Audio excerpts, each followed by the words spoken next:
كم وقت كل حد دريمي كرتان إنه نكن aad u xanuunsanaya xabadka maxaa keenay xabad xanuun marka saas waa casharka si soo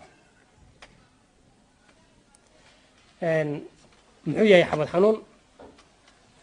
xanuun waa xanuun walba oo laga dareemo inta u dhaxayso halka kalxanta ah ilaa iyo inta meelaha ugu dambaysa feeraha marka waxaan u qaybiyay laba qaybood xanuunna ka iman karo muxuu ahaa wadnaha iyo kuwa aan ka imaanaynin wadnaha oo ka imaanayo inta u dhaxayso jirka xabadka inta haddaan tilmaamay oo ah kalxanta ilaa iyo inta u dhaxayso intaas maxaa u dhaxeeya marka kalxanta ilaa iyo inta maxaa u dhaxeeya waxyaabo badan ayaa u dhaxeeya waxaan ka bilaabi kuwa aanan muxuu ahaa xanuunada aanan ka imaanaynin wadnaha xanuunada aanan ka imaanaynin wadnaha waxay noqon karaan xanuuno ka imaanayo muxuu ahaa maqaarka oo maqaarka qaybta ugu korayso weeye haddii jiraan xanuunada maqaarka ah oo waxaa dhici karta marka inuu qofka xabad qaybta xanuun yani yimaado waxaa kaloo dhici karto murqaha hadduu qofka xanuun ka haya laga yaabo inuu xalay oo kaleeto habeen uu si qaldan u seexdo oo kaleeto iyagana waxaa iman karo inuu qofka xabad xanuunka uu dareemo waxaa kaloo iyagana jiro lafaha iyo muxuu ahaa feeraha waxay ku xiran yihiin qaybtan laftan dhexe ee halkaa ku taallo waxaa isku haya carjow waqtiyo badan marka waxaa dhacdo xanuuno inay ku dhacaan carjowdaas iyo muxuu ahaa lafaha naftirkooda xanuuno ku dhaco caadi waxaa jiro la yaqaano marka iyagana way keeni karaan inuu qofka xabadka xanuuno waxaa kaloo iyagana keeni kara xanuunada muxuu ahaa sambabada waxaa si fiican noogu sheegay doctorka hadda naga muxuu ahaa doctor raagi yaa si fiican noogu sheegay aaday u fara badan yihiin waxyaabaha keeni karo sambabada ka iman karo waxaa ugu dhow hergebka qofka markii uu hergeb ku dhaco waxaa laga yaabaa inuu qofka xanuun ka dareemo xabadka marka waxaa kaloo iyadana jiro hunguri mareenka iyadana waxaa ka iman karo xanuunadaas oo iyagana ay laba mid noqon karaan inay yihiin yani hunguri mareenka naftirkiisa xanuunada ku dhaco caadiga inay yani yihiin iyo waxaa kaloo dhici karta iyadana inay kuwa caloosha ka imanayo oo qofka markuu gaaska ku kaco inuu gaaska dib intuu ugu soo laabto qofkii boogeeyo oo meesha boog ka dhigo saa daraadeed marka qofka iyadana xanuun ku keenaa dhici karta caloosha naftirkeeda hadduu qofka alsar iyo waxyaaba noocaas qabay way keeni karaan inay macnaha keenaan marka qaybahaas dhan waa qaybo la xiriira maaha macnaha intooda badan wadnaha la xiriira maaha kuwa wadnaha la xiriira maanta insha allah wax ka sheegi doonaa marka kuwa iyaga ah qofka markuu maanta yani uu u tago dhakhtar oo kow ugu horeyso dhakhtarka xabadka ay xanuunayaa tiri marka hore intuusan qaadin muxuu ahaa qaybta kaleeta haddaan ka sheekeynayni uusan u qaadanin wuxuu marka hore tijaabinayaa uu iska hubini in aynan ahayn waxaan wax ka yimid wadnaha inaynan ahayn marka hore fiirinaya kadib marka su-aalihii wixii ka dambeeyey macnaha inuu aad kusii wareystay uu kusii raacraacay yani tahay xanuunada gudaha ka imaanayo idil waxaa weeye xanuuno isku egeg calaamadahooda marka hore marka dhakhtarka marka uu baarayo su-aalo badan ayuu kaa weydiinayaa markii aad sheegatid xabadka ay xanuunayaan maxaa yeelay waxay isugu jiraan laba nooc kuwa khatar ah iyo kuwa laga yaabo in aynan khatar aada sii ahayn ka socda kuwa wadnaha ka imaanayo markaan ka hadlayo wadnaha wuxuu ka samaysan yahay muruq waa xubinka yarka dhexda ku jira muruqaas muruqaha kale la mid maaha waa muruq special ah oo khaas ah muruqaas wuxuu tuuraa uu saaraa dhiig wuxuuna mariyaa halbowlayaashaas cascas aad aragtaan kuwan buluuga aad aragtaan jirka intiisa kale waxay ka keenaan dhiigga sidaas u shaqeeyaa muxuu dhiigga yani u tuurayaa oo u geynayaa xubnaha kale wuxuu xubnaha kale u geynayaa dhiig waxaa yeelay xubin walba siduu noo sheegay doctorka waxay u baahan tahay oo jirka ka mid ah oxygen sida marka xubin walba oo jirka ka mid ah ee ugu baahan tahay oxygen iyo isaga naftirkiisa oxygen ugu baahan yahay marka wadnaha hadduu ugu baahan yahay marka wadnaha muxuu ahaa isaga naftirkiisa oxygen iyo nafaqo ugu baahan yahay qaabku ku helaa marka isaga ama xanuun uu ku keenaa marka maxaa keenaya marka xanuunkiisa yaa waxaan rabinaa macnaha wax yar ka sheega sawir ayaan meeshan soo qaatay wadnihii naftirkiisa hadda ayaan tusayaan soo qaadnay gebigiisa meeshan soo dhigay wadnaha marka sida xididada meelihii kale ay u gaarsiisanayeen isagana wuxuu leeyahay xididahan uu leeyahay quruxda badan iyo laamahan waa marka uu caafimaadka qabo uu fiican yahay sidanay nadiif u yihiin waqtiyo badan marka waxaa dhacda marka in ay yani xididadan iyaga ah wax mari waayaan oo uu halka xididka hadda marka waxaad ka dareemaysaan meeshaas inay xiran tahay oo qaybtan ayada hoose uusan dhiigga soo gaaraynin maxaa dhacaya marka maxaa keenaya in dhiig mari waayo halkaas iyada hadda calaamadda marka aan tilmaamnay ka soco muxuu ahaa waxyaabo badan ayaa keeni kara waxa ugu muhiimsan waxaa waaye atheroma waxaa la macnaha black oo meel ku samaysmo waxaa weeye inuu yani dufan ku samaysmo macnaha uu yani ku samaysmo xididka marka uu caadi yahay markiisa hore sidaas uu eegyahay marka qofka uu dufanka marka uu isticmaalo muddo dheer oo jirkiisa ay ku badato waxaa dhacaya marka sida hadda meesha sawirka meesha jaalaha ka muuqato in ay tartiib waxaa ku dhalanaya qaybtiisa hoose waxaa kusoo dhalanayo dufanka isagaa qofka marka haddii intii lagu sheego la dhaho dufankaaga waa badan yahay uusan iska sii kontroolin maxaa imanaya marka qaybta kasii hooseysaa imanayso dufankii wuu sii badanaya ilaa qofku dufanu sii cunaya way sii badanaysaa waxaa markaa sii wehelin doono unugyo kalaa sii wehelin doono unugyada iyadaa marka meeshii way sii adkaynayaan meeshii way sii adkaani ugu dambayntii waxaa iman doona marka inay wixii iyaga ahaa intay bararaan heer intay weynaadaan gaaraan qarxaan marka meel hadday qaraxdo ama ayna dilaacdana waxaan ku garanaynaa aan ku naqaanaa inay meeshii xinjir yeelato oo dhiiggii uu siduu meeshii ay u fiicnaato u biskooto xinjir marka meeshan waa meel dhiig marayay haddii ay xinjir ku dhalato meesha waxaa marka imanaysa inay xiranto oo uu dhiiggii macnaha mari waayo oo hore u socon waayo dhiiggii marka xanuuno ayaa iman kara marka hore u soco marka xanuunada iman karo marka waxaa weeye marka uu cusub yahay oo uu ku soo dhasho qofka waxaa weeye oo xiray in qayb ka mid ah xididka iyadayd oo dhiigga marayay qayb ka mid ah marka dufanka uu xiro waxaa la dhahayaa marka stable angina marka waxaa lagu garanayaa qofka marka uu shaqo galo uu dhaqaaqo oo howl sameeyo oo meel fuulo oo kaleeto ayaa waxaa imanaysa marka qofka inuu xanuun dareemo hadduu nasto oo meel fadhiistana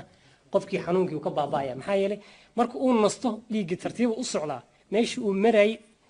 jaanus ku maruu helaya qofku nasto xanuun ma dareemaya laakiin mar alaali markuu howl sameeyo oo dhiiggan wuxuu ku socdo imaado qofkii xanuun dareemaya markuu meel fal wuxuu ku leeyahay xanuun dareemaya marka uu nastana xanuunkii ma jiro oo uu fiican yahay marka waxaa lagu garanayaa qofka isaga inuu qabo qaybta stable anginaha waxa loo yaqaan xanuunka stable anginaha qayb ka hooseysa jirto marka waa markii intuu weynaado uu qaraxo oo qarax sameeyo oo meesha ay qaraxdo waxaa imanaya marka inay yani dhiig uu meeshii mari waayo ma mar badanna ayaba dhacdaba inuu qayb intay ka go'do xinjirta iyada ahayd ay sii xirto xididdo kaleeto oo qaybo ka mid ah oo qayb ka mid ah marka oxygen gaari waa maxaa imanaya marka